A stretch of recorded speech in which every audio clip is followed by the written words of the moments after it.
السلام علیکم ورحمۃ اللہ وبرکاتہ۔ ان الحمد للہ نحمده ونستعینه ونستغفره ونعوذ باللہ من شرور انفسنا ومن سیئات اعمالنا من يهده الله فلا مضل له ومن يضلله فلا هادي له وأشهد أن لا إله إلا الله وأشهد أن محمدًا عبده ورسوله أما بعد فإن خير الحديث كتاب الله وخير الهدى هدى محمد صلى الله عليه وسلم وشر الأمور محدثاتها وكل محدثة بدعة وكل بدعة ضلالة وكل ضلالة في النار. فقد قال الله تبارك وتعالى في كلامه الحكيم: إن خير من استأجرت القوي الأمين. وقال النبي صلى الله عليه وسلم: اعطوا الأجير أجره وفي رواية حقه قبل أن يجف عرقه. رواه الطبراني وحسنه الألباني.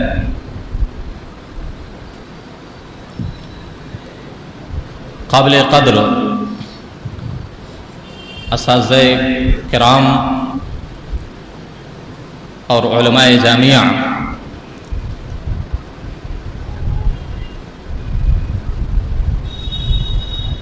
بزرگوں اور نوجوانوں اور پردہ نشین خواتین اسلام،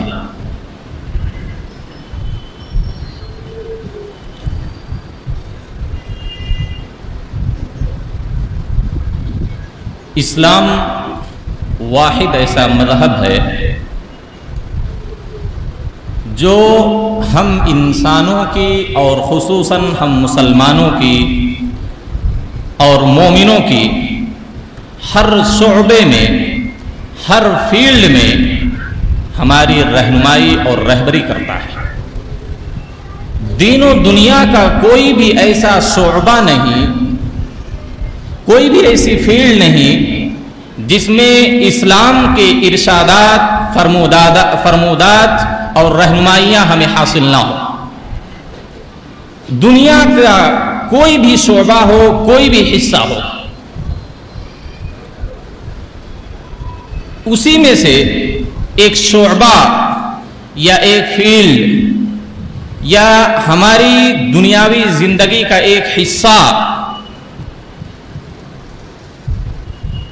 اجرت یعنی مزدوری کرنا، کوئی حلال کام اپنانا، حلال پیشہ اختیار کرنا، چاہے وہ انسان مستاجر کی حیثیت سے ہو یا اجیر کی حیثیت سے ہو، یعنی چاہے وہ مزدور کی شکل میں ہو یا مستاجر یعنی مزدور رکھنے والے کی شکل میں ہو، شریعت اسلامیہ اس کی طرف بھی ہماری رہنمائی کرتی ہے۔ مزدور کے کیا حقوق ہیں، مزدوروں کے لیے شریعت نے کیا رہنمائیاں کی ہیں، ان کے کیا حقوق مذہب اسلام نے مستاجر پر، مزدور رکھنے والے پر بتلائے ہیں۔ بڑی واضح اور شفاف تعلیمات شریعت اسلامیہ نے مستاجر اور اجیر کے سلسلے میں ہم کو دی ہیں۔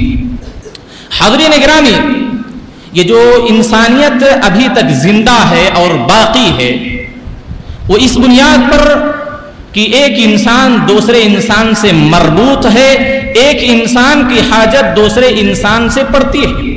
یہ ہو ہی نہیں سکتا ہے کہ کوئی انسان انسانیت سے بے نیاز ہو جائے، ایسا کبھی بھی نہیں ہو سکتا ہے، چاہے وہ انسان امیر ہو، چاہے وہ انسان غریب ہو، چاہے وہ بوڑھا ہو، چاہے وہ بچہ ہو، چاہے وہ مرد ہو یا عورت ہو، کوئی بھی اس دنیا کا کوئی بھی فرد ایسا نہیں ہے جو دوسرے انسان سے مستغنی اور بے نیاز ہو سکتا ہو۔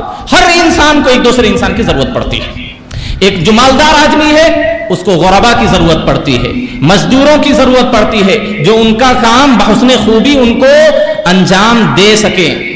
اسی طریقے سے مزدور طبقہ کو، فقراء کو، مساکین کو، غربا کو مالداروں کی ضرورت پڑتی ہے۔ تو ایک دوسرے سے ہم جڑے ہوئے ہیں۔ جب تک یہ رابطہ ہمارا انسانوں کے درمیان رہے گا تب تک انسانیت باقی رہے گی.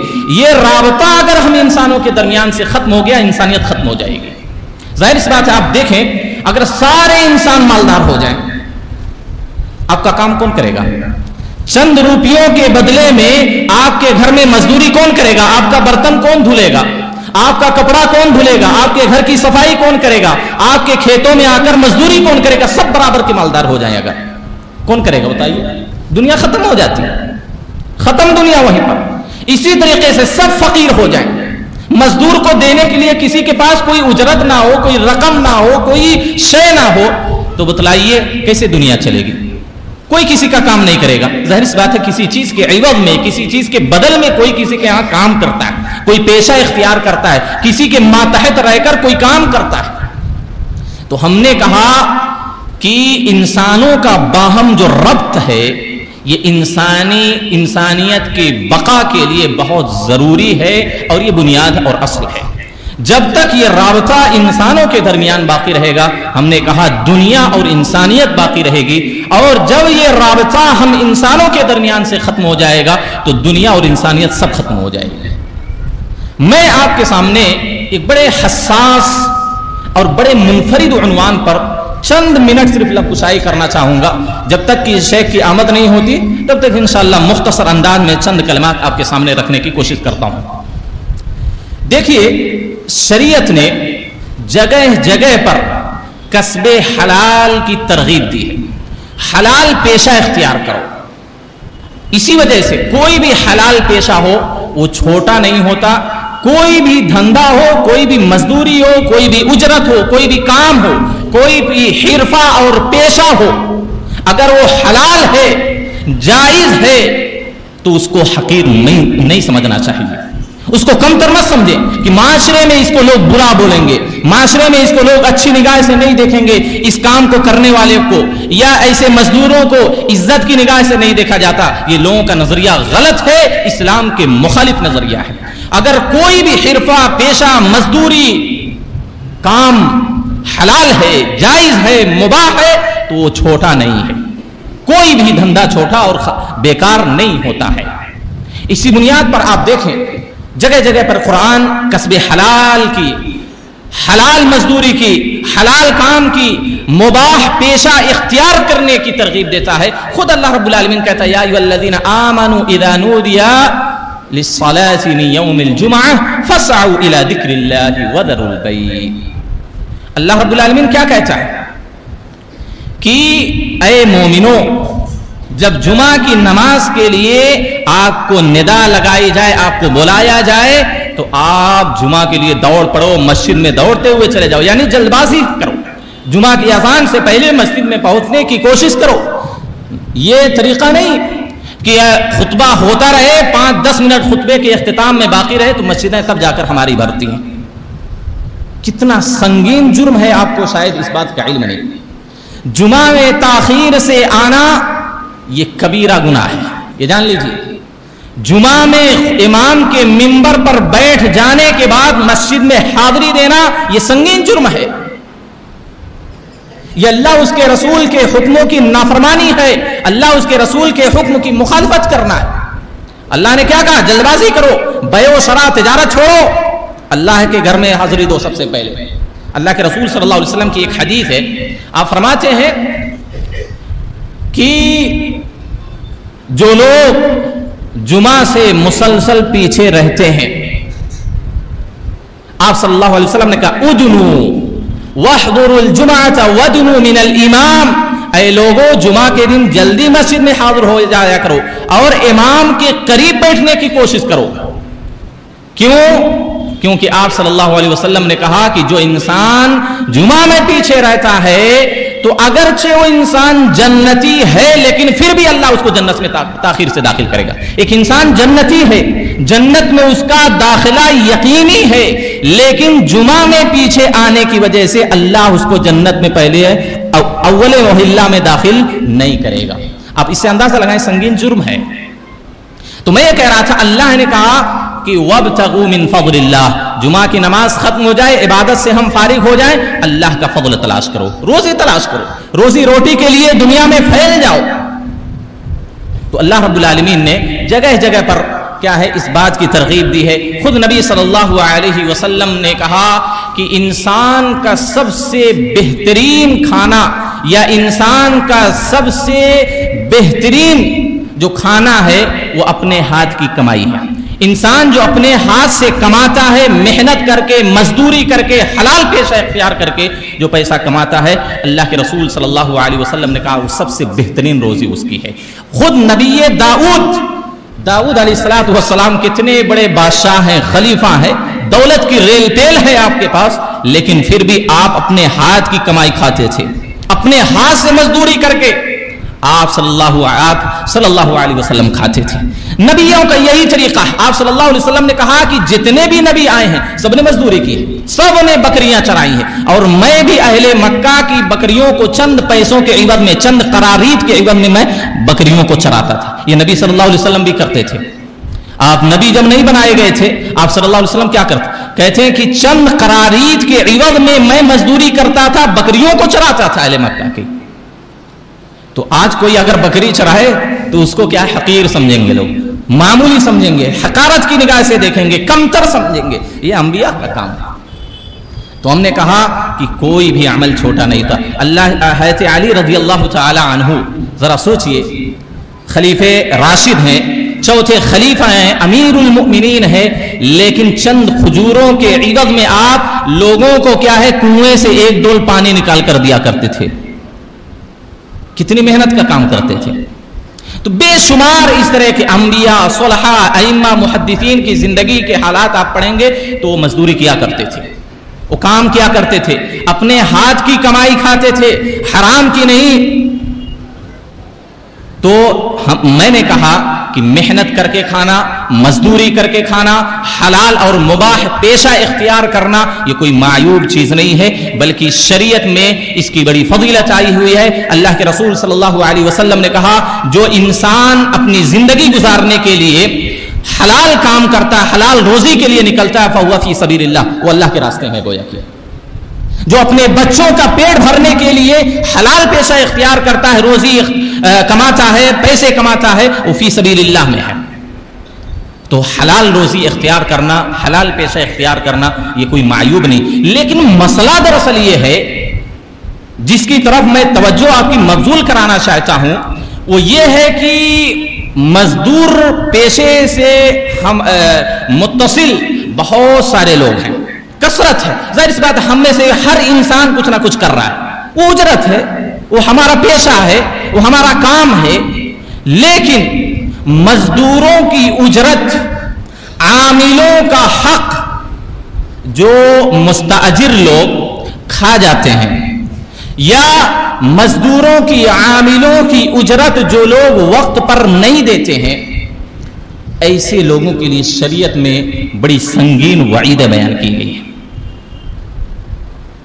آپ کو بتلاؤں، مزدوروں کی اجرت نہ دینا یا مزدوروں کی جو اجرت متعین کی گئی ہے، ہمارے کام کی جو اجرت متعین کی گئی ہے، محدود کی گئی ہے، اگر اس میں سے کوئی کمی کرتا ہے یا جو وقت متعین کرتا ہے اس وقت پر ہماری اجرت، ہمارا پیسہ ہمارے ہاتھ میں، ہمارے قبضے میں نہیں دیتا ہے، یا ٹال مٹول کرتا ہے، ایک وقت متعین ہوا آپ فلاں کام کر دیجئے، آپ کو اس وقت اتنا پیسہ آپ کو مزدوری مل جائے گی، آپ کی محنتانہ آپ کو آپ کے ہاتھ میں دے دی جائے گی، وقت پر نہیں دیتا، یا وقت پر دیتا ہے لیکن پوری نہیں دیتا ہے، یا کیا ہے مطلق طور پر دیتا ہی نہیں ہے، ایسے لوگوں کے لیے سنگین جرم ہے۔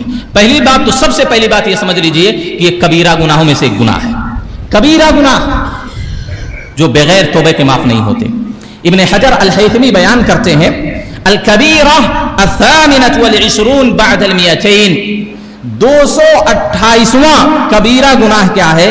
تاخیر اجرت الاجیری، مزدوروں کو، عاملوں کی، ان کی اجرت تاخیر سے دینا، جو وقت متعین کیا گیا ہے، جو ہمارا آپس میں معاملہ طے ہوا ہے کہ آپ کا ختم ہوتے ہی ہم آپ کو اجرت دے دیں گے، اس میں تاخیر کیا کبیرہ گناہ، او منعہ منہا بعد فراغ عمل، یہ عمل تو اس نے کر دیا، آپ نے جو کام کہا تھا سامنے والے کو آپ کو کر کے دے دیا، لیکن سامنے والا مستاجر نے اجیر کو اس کی اجرت، اس کا حق نہیں دیا، یہ کبیرہ گناہ میں سے۔ کم دینا یہ بھی گناہ ہے، وقت پر نہ دینا یہ بھی گناہ ہے، ٹال مٹول کرنا یہ بھی گناہ ہے، اور مطلق طور پر نہ دینا یہ تو ظاہر سی بات ہے بہت بڑا گناہ ہے۔ اور آپ کو بتلاؤں، جو لوگ کسی کے ہاں مدارس میں اساتذہ کو دیکھ لیجئے، ٹیچرز کو دیکھ لیجئے، کمپنیوں میں جتنے کام کرنے والے ہیں، کوئی بھی کمپنی ہو، ہماری آپ کی دکانوں میں جو لوگ کیا ہے اجرت پر ماہانہ تنخواہ پر آپ کے ہاں کام کرتے ہیں، وہ سارے لوگ اس میں داخل ہیں، سارے لوگ اس میں داخل ہے۔ کہیں بھی کوئی کام کر رہا ہو، کہ پیشہ اختیار کر رہا ہو، اس کا جو اونر ہے، جو اس کا باس ہے، جو اس کو مزدوری پر رکھا ہوا، کام پر رکھا ہوا ہے، اس کے اوپر واجب ہے کہ جو وقت متعین کیا گیا اس کی اجرت کا، اس کی اجرت اس کے وقت پر مکمل طور پر دے۔ اگر نہیں دیتا ہے تو آپ یہ سوچیں کہ کتنا سنگین جرم ہے کہ کل قیامت کے دن رب العالمین کی ذات اس کے مخالف میں ہوگی، رب العالمین کے ذات اس کے مقابل میں کھڑی ہوگی، رب العالمین اس کا فریق ہوگا۔ آپ بتلائیں، اس دنیا کے اندر ایک پاورفل انسان سے کوئی انسان مقابلہ کرنے کے لیے ڈرتا ہے۔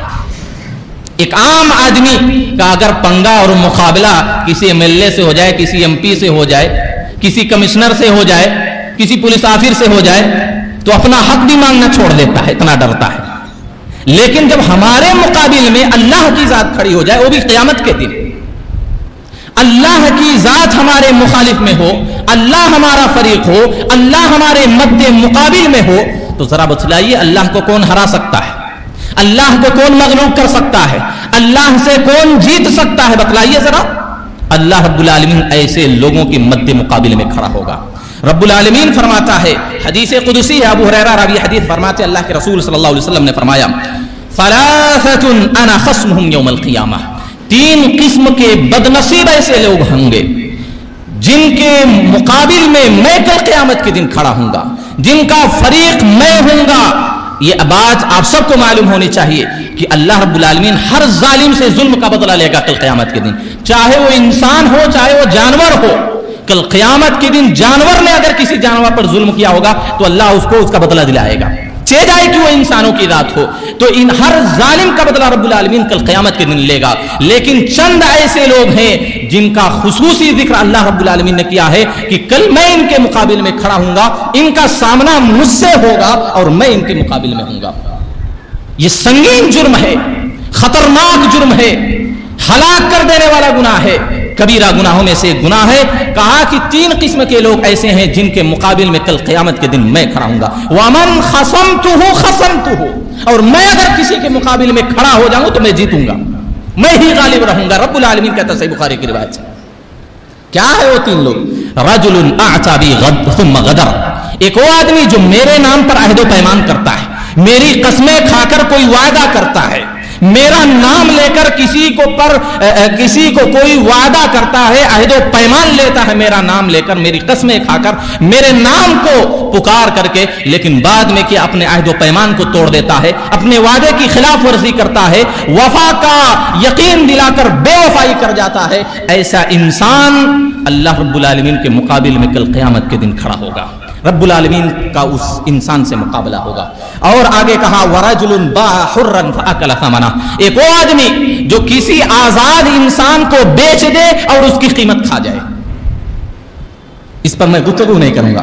آگے تیسرا آدمی وَرَجُلٌ اسْتَأْجَرَ أَجِيرًا، ایک وہ آدمی جس نے کسی کو اپنے پاس کام پر رکھا، اپنے پاس کسی کو بطور مزدور رکھا، فَاسْتَوْفَى مِنْهُ، اس سے پورا کام لے لیا، جتنا کام اس سامنے والے مزدور سے انسان سے مطلوب تھا پورا کام لے لیا، وَلَمْ يُعْتِ أَجْرَهُ، لیکن جب اجرت دینے کی بات آئی، اس کا حق دینے کی نوبت آئی تو اس کے حق کو اس نے پورا نہیں دیا یا مکمل نہیں دیا۔ تو ایسا انسان اتنا بدنصیب اور بدبخت انسان ہے کہ کل اس انسان کا مقابلہ قیامت کے دن اللہ رب العالمین کی ذات سے ہوگا۔ اور یہ سوچ لے، رب العالمین کی ذات اگر کسی کے مخالف میں کھڑی ہو جائے، رب العالمین اگر کسی سے اعلان جنگ کر دے تو انسان یہ سمجھ لے کہ اس کی دنیا بھی برباد اور اس کی آخرت بھی برباد. رب العالمین اگر کسی سے جھگڑا پر اتر آئے، رب العالمین اگر کسی سے خصومت پر اتر آئے، رب العالمین اگر کسی کے مقابلے میں کھڑا ہو جائے، پوری دنیا کے لوگ مل جائیں، جن و انسان سارے لوگ اپنی طاقت لگا لیں، اللہ رب العالمین کا کچھ بھی نہیں کر سکتے. وَمَنْ خَصَمْتُهُ میں اگر کسی کے مقابلے میں ہو جاؤں تو میں ہی غالب رہوں گا. کون بدنصیب انسان ہے؟ وہ انسان جو کسی کو اپنے یہاں کام پر رکھتا ہے، پورا کام تو لے لیتا ہے، لیکن جب اس کا حق دینے کی بات آتی ہے تو اس کا حق نہیں دیتا ہے. ایسے انسان اللہ کی ذات کے سامنے کل کھڑا ہوگا. اسی طریقے سے بلکہ شریعت نے یہاں تک تاکید کی، شریعت نے یہاں تک تاکید کی کہ اگر کوئی آپ کے پاس کوئی کام کرتا ہے، کوئی اجرت کرتا ہے، کوئی مزدوری کرتا ہے، اس کا پسینہ خشک ہونے سے پہلے اس کی اجرت اس کے حوالے کر دو. یہاں تک تاکید شریعت نے کی ہے. اللہ کے رسول صلی اللہ علیہ وسلم نے مزدوروں کا حق بتلاتے ہوئے کہا وَأْتُوا الْأَجِيرَ أَجْرَهُ وَفِي رِوَایَةٍ حَقَّهُ قَبْلَ أَن يَجِفَّ عَرَقُهُ. مزدوروں کو، عاملوں کو، کام کرنے والوں کو ان کا حق، ان کی اجرت، ان کا پسینہ خشک ہونے سے پہلے ان کے حوالے کر دو. شریعت نے یہاں تک تاکید کی ہے. یہ ہے شریعت، یہ ہے مذہب اسلام کی خصوصیت. مذہب اسلام کا امتیاز یہ ہے کہ مزدوروں کو بھی اللہ کے رسول صلی اللہ علیہ وسلم نے ایسے ہی نہیں چھوڑ دیا. ان کے بھی حقوق اللہ کے رسول نے متعین کیے، ان کے بھی حقوق اللہ کے رسول صلی اللہ علیہ وسلم نے بیان کیے. مزدوروں کی حالت و کیفیت کا بھی لحاظ میرے نبی صلی اللہ علیہ وسلم نے کیا. ایسا نہیں کہ اس کو ایسے ہی چھوڑ دیا، اس کی کوئی حقوق نہیں، اس کی کوئی اہمیت نہیں، اس کے کاموں کا کوئی سرا نہیں، ایسا نہیں ہے. قبل ان یجف عرقه شریعت نے یہاں تک تاکید کی کہ مزدور اپنی اگر کام سے فارغ ہو گیا تو ایسی صورت میں اس کا پسینہ خشک ہونے سے پہلے اس کی اجرت اس کے حوالے کر دو، اس کا حق اس کے ہاتھ میں پہنچا دو. یہ سنگین جرم ہے، یہ یاد رکھیں. اللہ کے رسول صلی اللہ علیہ وسلم نے سب سے بڑے گناہوں میں سے اس گناہ کو شمار کیا ہے. عبداللہ بن عمر رضی اللہ تعالی عنہ راوی حدیث ہیں، فرماتے ہیں ان اعظم الذنوب عند اللہ، اللہ کے نزدیک عظیم گناہوں میں سے، بڑے بڑے گناہوں میں سے گناہ یہ رجل تزوج امرأة فلما قضى حاجته منها طلقها وذهب بها. کون سب سے عظیم گناہ، سب سے بڑے گناہوں میں سے کون سے گناہ ہے؟ کہا وہ آدمی جو کسی عورت سے شادی کرے اور جب اس سے اس کی ضرورت پوری، اپنی ضرورت پوری کر لے، اس کے بعد اس کو طلاق دے دے، اس کے مہر بھی کھا جائے. یہ غاصب ہے، یہ چور ہے، یہ ظالم ہے.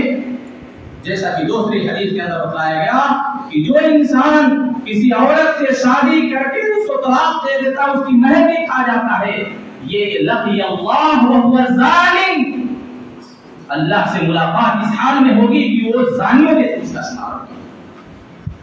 اور اللہ کے رسول صلی اللہ علیہ وسلم نے کہا وَرَجُلٌ اسْتَعْمَلَ رَجُلًا فَذَهَبَ بِأُجْرَتِهِ. ایک وہ آدمی جس نے اپنے یہاں کسی کو کام پر رکھا، بطور مزدور اپنے یہاں کسی کو رکھا، کام اس نے پورا کر دیا، فَذَهَبَ بِأُجْرَتِهِ، لیکن اس کا حق دینے کی جب بات آئی، اس کی اجرت اور مزدوری دینے کی بات آئی، فَذَهَبَ بِأُجْرَتِهِ، اس کی اجرت بھی کھا گیا، اس کی اجرت بھی نہیں دیا. اللہ کے رسول نے کہا کہ عظیم گناہوں میں سے ایک گناہ ہے، کبیرہ گناہوں میں سے ایک گناہ یہ ہے کہ اگر کسی کو آپ نے اجرت پر رکھا، مزدوری پر رکھا، کام پر رکھا، کام اس نے پورا کر کے دیا، آپ نے جو وقت متعین کیا تھا اس وقت پر اس کی اجرت نہیں دی، تو اللہ کے رسول صلی اللہ علیہ وسلم نے کہا یہ عظیم گناہوں میں سے ایک گناہ ہے. اسی طریقے سے یہ ایک طرح کا ظلم بھی ہے. ظاہر سی بات ہے، آپ نے مزدور کو اجرت پر رکھا، وہ آپ پر واجب تھا کہ آپ اس کی اجرت وقت متعینہ پر دے دیتے، پوری دے دیتے.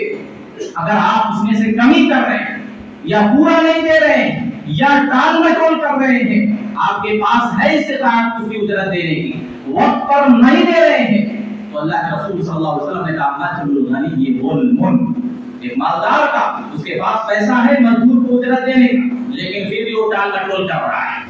کتنے لوگ تو اس وجہ سے صرف ٹال مٹول کرتے ہیں کہ ہو سکتا ہے کہ یہ چھوڑ دے، اپنا پیسہ اپنا حق مانگنا ہی چھوڑ دے. ظاہر بات ہے انسان جب تنگ آ جاتا ہے مانگ کر نہیں دیتے، بعض مالدار لوگ بعض ظالم لوگ، تو یہ سامنے والا انسان ہی چھوڑ دیتا ہے. چلو اس کو خوش ہونا کہ ہمارا مطالبہ کرنے کا، تو اس بنیاد پر بھی بعض لوگ ٹال مٹول کرتے ہیں. اللہ کے رسول نے کہا مطلب الغنی یہ ظلم ہے، اور آپ ظلم کی سنگینیت کو آپ بخوبی جانتے ہیں. ہمیشہ دروس کے اندر خطبات کے اندر سنتے رہتے ہیں، بلکہ کل قیامت کے دن ایسے لوگوں کا شمار مفلسین میں ہوگا. اللہ کے رسول صلی اللہ علیہ وسلم نے ایک مرتبہ صحابہ سے سوال کیا اتدرون ما المفلس، اے صحابہ تم لوگ جانتے ہو مفلس کون ہے، فلاس فقیر محتاج کون ہے؟ صحابہ نے کہا اللہ کے رسول صلی اللہ علیہ وسلم جس کے پاس دینار و درہم نہ ہو، روپیہ پیسہ نہ ہو، وہی فقیر ہے، کوئی مفلس ہے وہی غریب ہے. آپ صلی اللہ علیہ وسلم نے کہا نہیں، میری امت کا مفلس یہ آدمی نہیں، میری امت کا مفلس وہ آدمی ہے جو کل قیامت کے دن بہت ساری عبادتیں لے کر آئے گا، بہت ساری نیکیاں لے کر آئے گا، نیکیوں کا پہاڑ اس کے پاس ہوگا، نمازوں کی، روزے کی، حج کی، زکات کی ساری نیکیاں ہوں گی. لیکن اللہ کے رسول صلی اللہ علیہ وسلم نے کیا کہا؟ آپ صلی اللہ علیہ وسلم نے کہا کسی کو ناحق گالی دی ہوگی، کسی کی چغل خوری کی ہوگی، کسی کی عزت پر حملہ کیا ہوگا، کسی کی جائیداد اور زمین کو ناجائز طور پر ہڑپ لیا ہوگا، وَآكَلَ مَالَ هَٰذَا، اس میں بھی اللہ کے رسول صلی اللہ علیہ وسلم نے کہا کہ اس نے کسی کا مال نہیں کھایا ہوگا.